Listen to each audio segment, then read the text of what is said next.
were told that fat was the enemy, skim milk, rice cakes, low-fat yogurt, frozen diet dinners, we honestly believed we were doing everything right. Fast forward to today.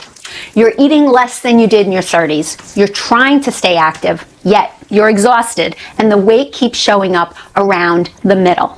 So you start wondering, is my metabolism just broken? Here's the truth. Your body isn't broken. It was trained by decades of nutrition advice that no longer works for the hormonal changes happening after menopause. Today, I'm going to explain why that happened, and more importantly, what to do instead.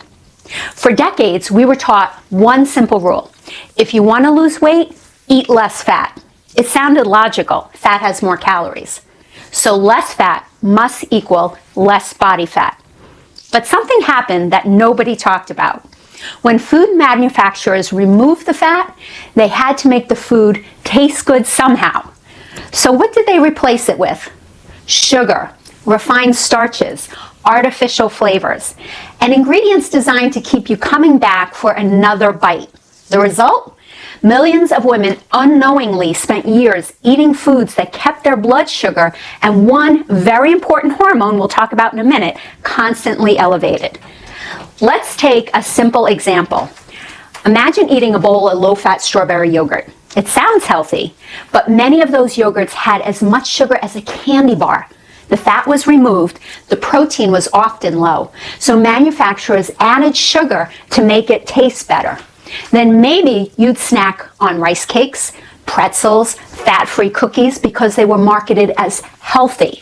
Individually, they don't seem like a big deal, but together, your body spent years riding a blood sugar roller coaster.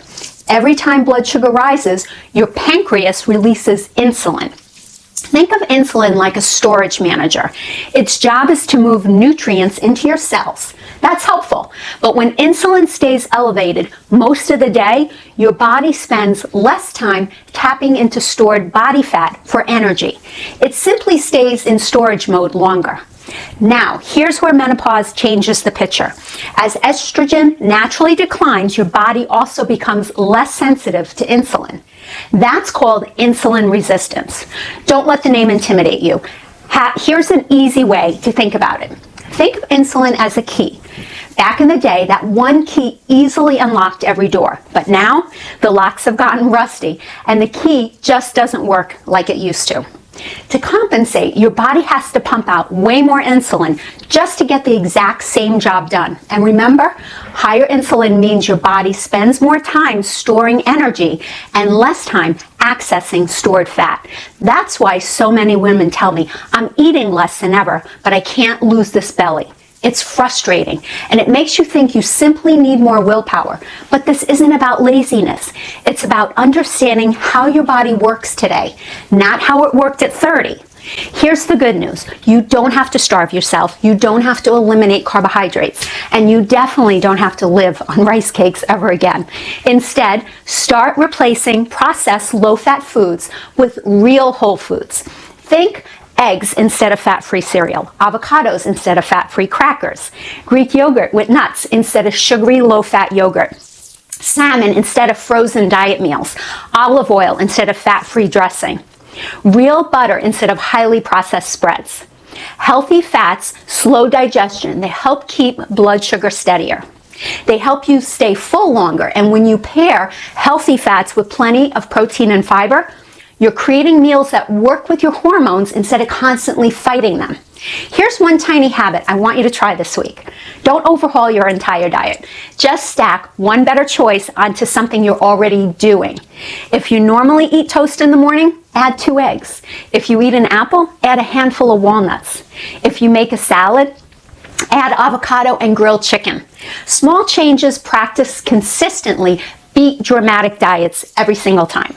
Remember, we're not chasing perfection. We're building habits your future self will thank you for. Here's your challenge tonight. Look in your refrigerator. Find one low-fat processed food you've been buying simply because you thought it was healthier.